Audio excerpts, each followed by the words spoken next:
전쟁은 잔인했다. 사랑과 평화다. 제1권 제8장 사랑하라. 일주일 수색 작전 끝에 발견한 베트콩. 차이산 너머에 있는 사레오산은 베트콩들의 요새지이며 군사기지라고도 할 수 있는 지역이었다. 우리는 작전을 나가면 항상 이 지역을 중심해서 산악 수색 작전을 했다. 한 번은 우리 1대대가 이영우 대대장의 지휘하에 차이산을 깊숙이 파고들어 사레오산까지 일주일 동안 수색 작전을 했다.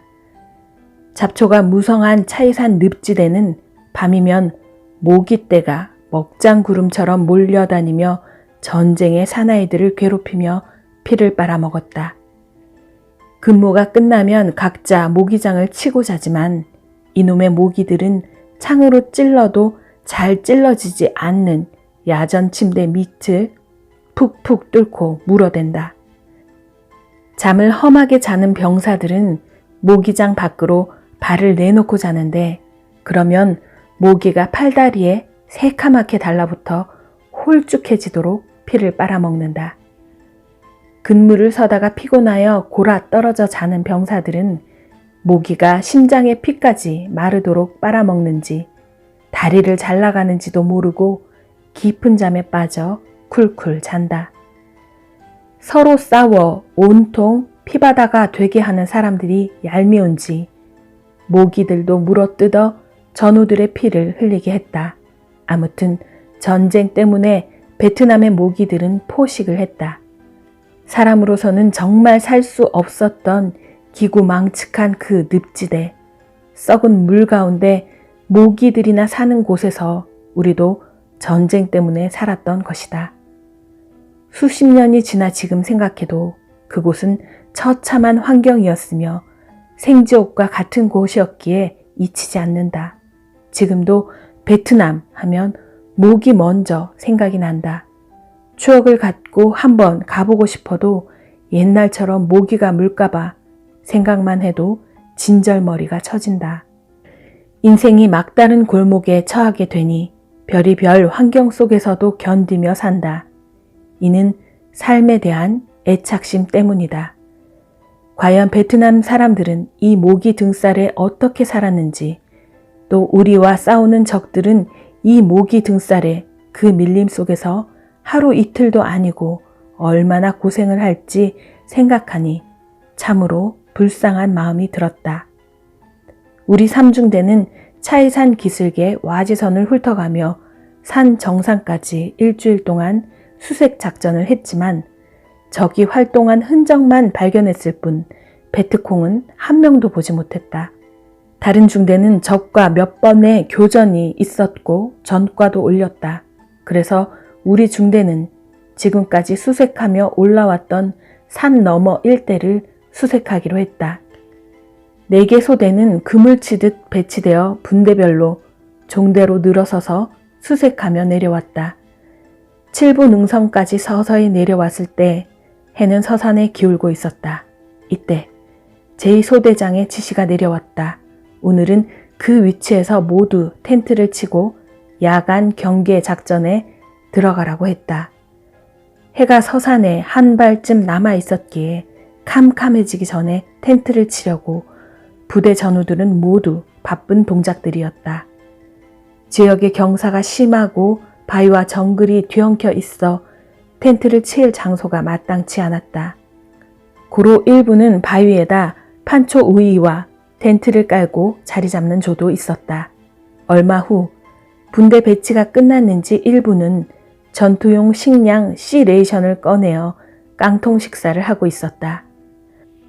한국에서 군대 생활을 할 때 제대로 못 먹고 또 집이 가난하여서 잘 먹지 못하다가 베트남에 와서 먹게 된 C레이션 속의 고기는 병사들에게 정말 진수성찬이었다. 나도 처음에 체중이 60kg이 나가다가 나중에 65kg까지 나갔으니 C레이션의 위력은 참으로 대단했다.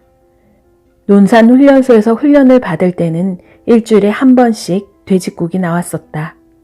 국의 기름은 둥둥 떠 있는데 고기는 어디로 헤엄쳐 도망갔는지 한 점도 볼 수가 없었다.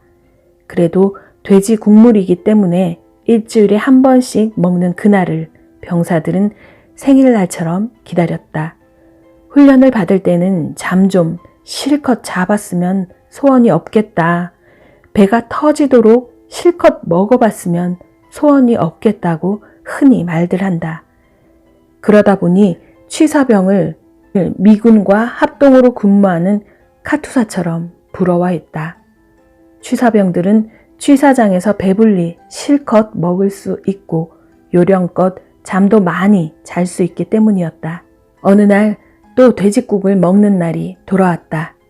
그런데 내 국그릇에 꿈에도 생각지 않은 돼지고기 한 점이 동동 떠 있었다. 참으로 기적이었다. 옆에 병사가 손가락으로 집어먹기 전에 식기도를 하자마자 번개처럼 즉시 입에다 넣고 씹어먹었다. 역시 훈련소의 돼지고기는 세상 그 어느 곳에서 먹은 돼지고기보다도 맛있었다.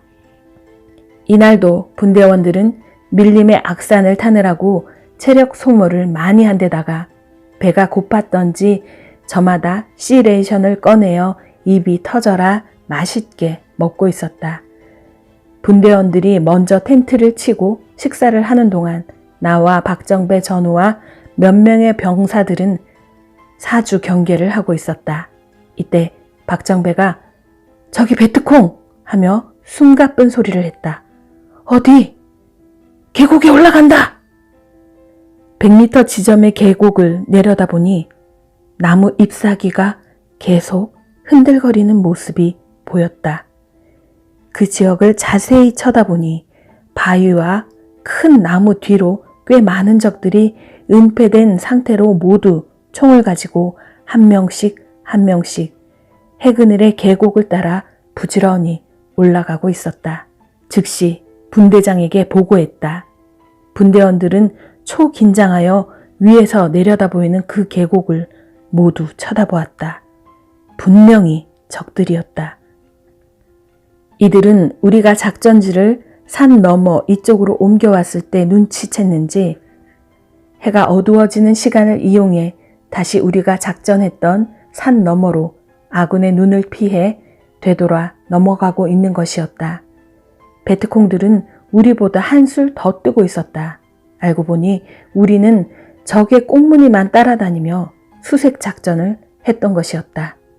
일주일 동안이나 수색 작전을 하였으나 적의 코끝도 못 보고 정글 속을 헤치며 갖은 고생을 한 전우들은 드디어 적을 보게 되어 기다리던 애인을 만나듯이 좋아했다. 이때 베트콩들은 우리 아군들의 대작전이 전개되니 소규모의 병력으로 도망 다니느라고 바빴다.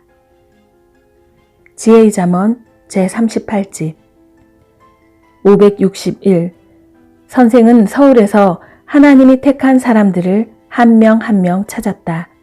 복음의 인연이 되어 사람들을 만나서 아픈 사람들의 병도 고쳐주고 미쳐서 뛰어다니는 사람들을 기도해주며 낫게 해주었다.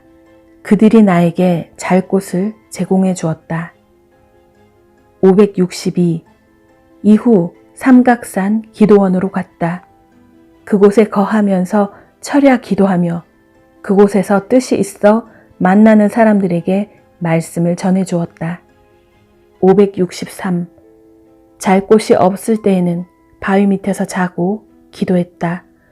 목욕할 곳이 없으면 억수같이 비가 올 때 빗물로 목욕했다. 그동안 산에서 배우고 연단 받은 대로 했다. 564 복음의 시작은 미하겠다. 한 명씩 만나면서 그 사람의 집에 가서 말씀을 전해 주었고 신앙이 약한 사람들과 육신이 병들어 고통받는 사람들을 고쳐주면서 복음의 털을 조금씩 닦아나갔다. 마치 태 안에서 태아가 조금씩 형성되듯이 1978년 6월 1일부터 서울에서 1년 가까이 서서히 복음을 전하며 복음의 털을 닦았다.